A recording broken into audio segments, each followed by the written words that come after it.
Welcome, everybody. I'm Scott Patton, your host, and joining us as usual is Martin Patella, health coach at Life Enthusiast. How are you doing today, Martin? Lots of friction in my life today, if I really am honest.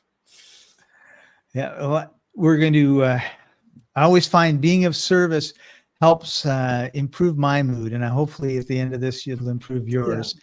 We had a question. That's an awesome statement, Scott. This should be highlighted. When you get out of your head and start thinking of others and doing for others, undoubtedly and every time, you'll be better off for it.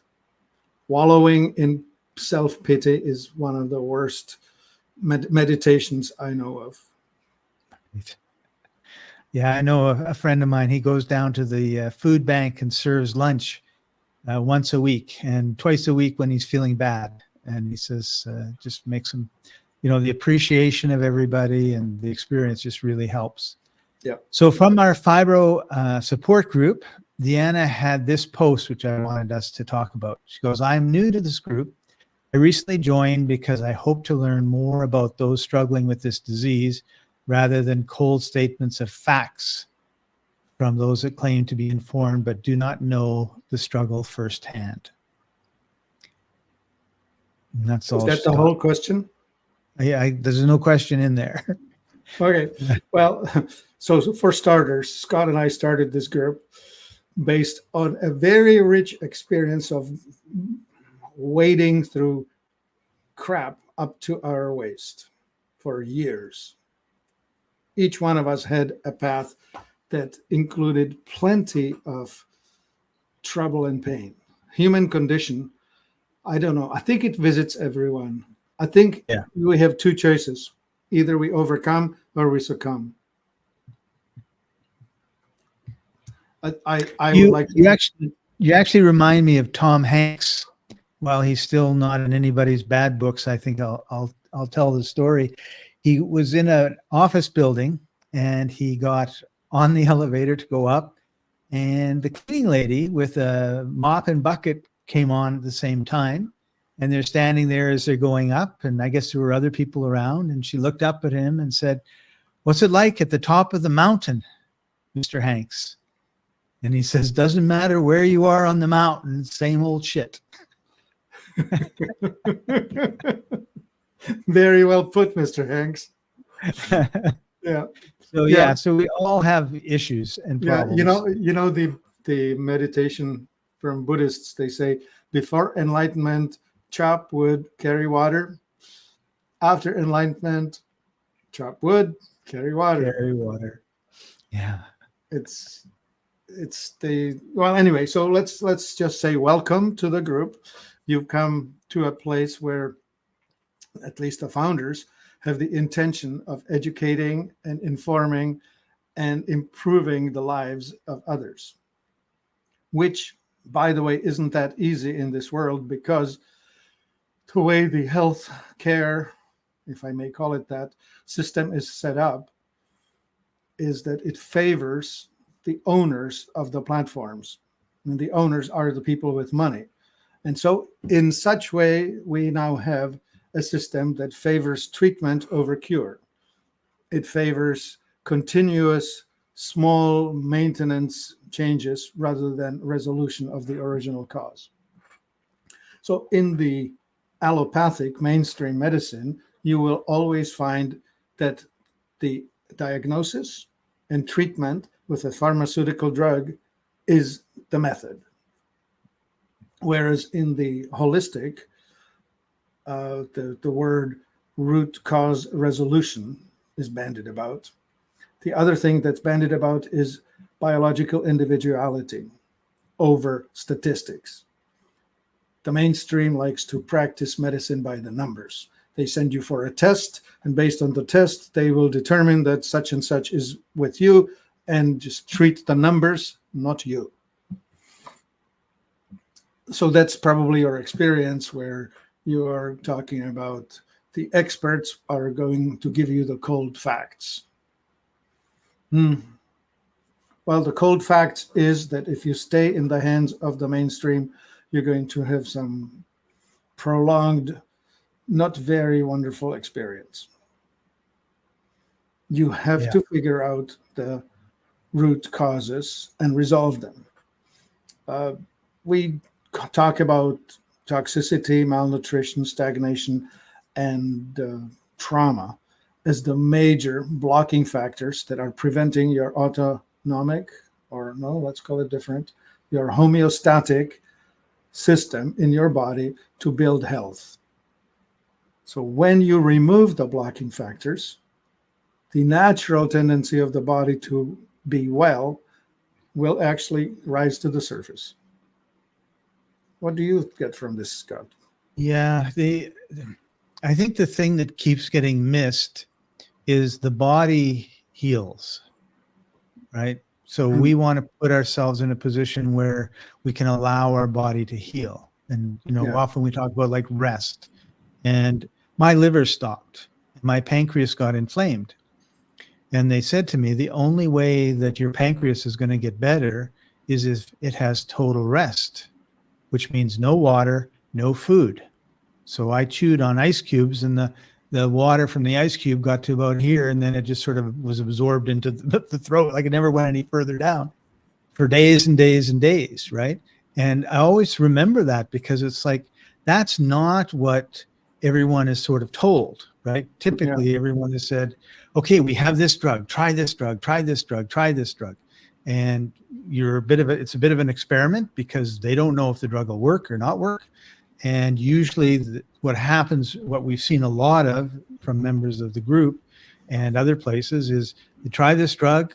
Well, it's don't feel quite as painful, but I have a headache. Oh, well, here's a drug for your headache. Okay. My headache's sort of gone, but my I have palpitations. Yeah.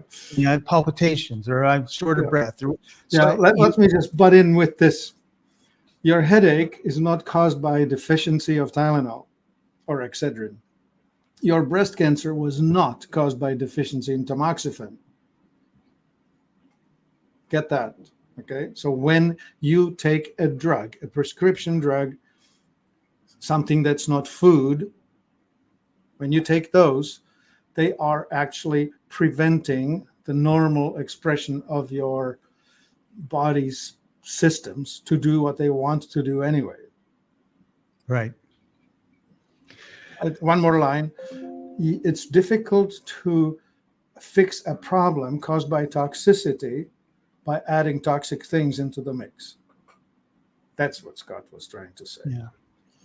And the other part of that is if you took 10 years to get to this situation, to expect a week from now to be out of it is unrealistic. So we've often dug our graves with our forks, and we've lived in toxic environments.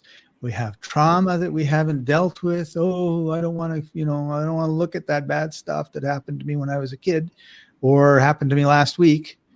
And so you have to clear out that trauma. You have to detox. You have to eat good food. We eat ultra processed food that is really just like good tasting cardboard in terms of the nutrition that it has in it. And we don't get enough exercise. It's hard to get a lot of exercise when you're 50 pounds overweight or your knees are so sore you can barely walk.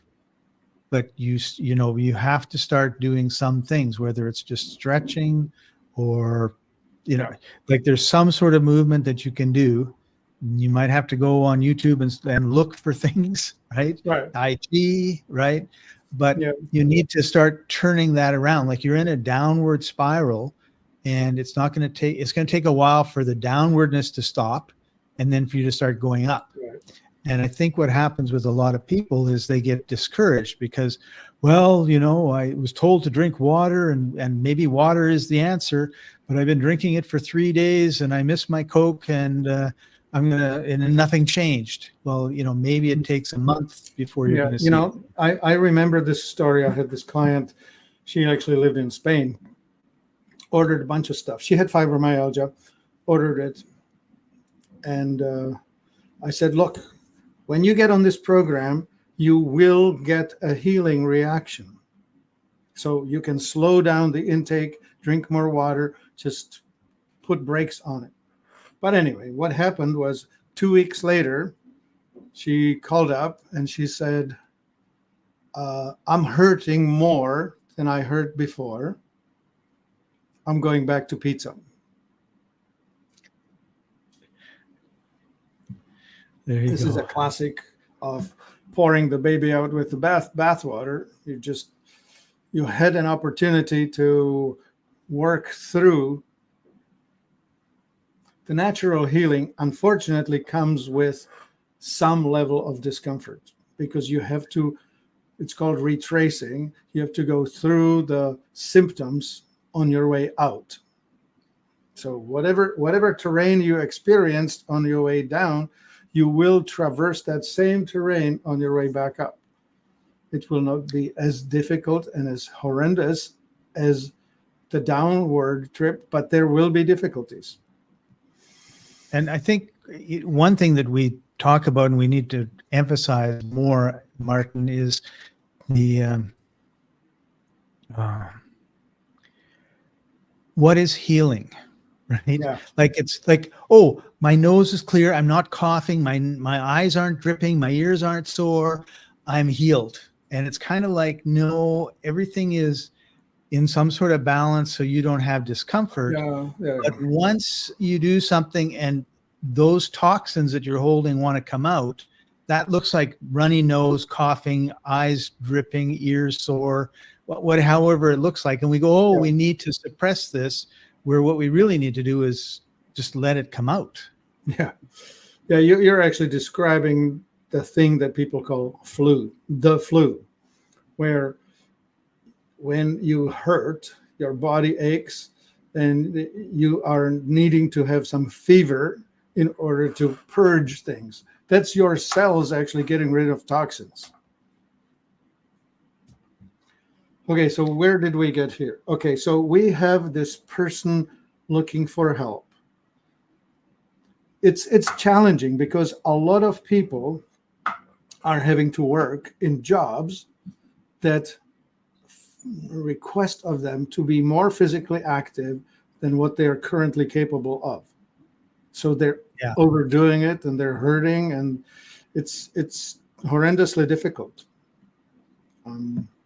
I don't have a quick answer. That you can't quit. Yeah, I don't have a quick answer for that because you need to figure out a different profession or a different job, or somehow find some help somewhere that helps to carry you for the while when you need to be carried. The truth is that you can and will get better when you detoxify, fix your nutrition, fix your stagnation, and get rid of your traumatic stuff, whatever they are. Yeah. Well, and the other thing too is, I think, whenever anyone says they don't have time, I never use that excuse because I know there's lots of time. The question is, would you rather sit on your couch in front of Netflix, or would you like to do something about your life? So those of us that, have a hard time with the jobs that we're in, we can educate ourselves and learn other skills. We can start a side hustle. It doesn't necessarily require, there are lots of different types of side hustle, and mowing lawns as a side hustle is not one that I would recommend. But you could become a video editor or a writer or do artistic sort of things if you wanted to, and not necessarily make a fortune, but probably replace your income if you wanted to.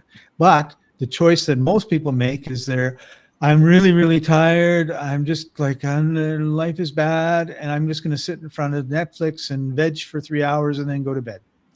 Well, that 3 hours, you could have spent 1 hour of it learning Spanish or learning French or learning Japanese or learning how to do something that you wanted to learn to do. And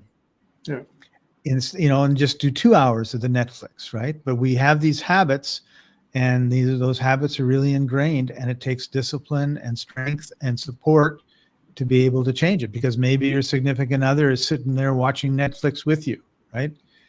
So you need to get them on board as well. Yeah. I guess I'll say one more thing, which is the difference between being a victim of a circumstance or being the agent of your own fate. Yeah. And Well, it's that's obvious that things have to change. I mean, when your body's in pain, it's telling you very clearly that something's wrong. And the question is, what do you need to change to let your body fix it? right. So who will you ask for help? Whose advice will you listen to? And will you commit to owning the outcomes of your actions? And that's not an easy thing to do. And yet it's required. It's required, right? Thanks for joining us, everybody, and we'll see you next time. Bye-bye.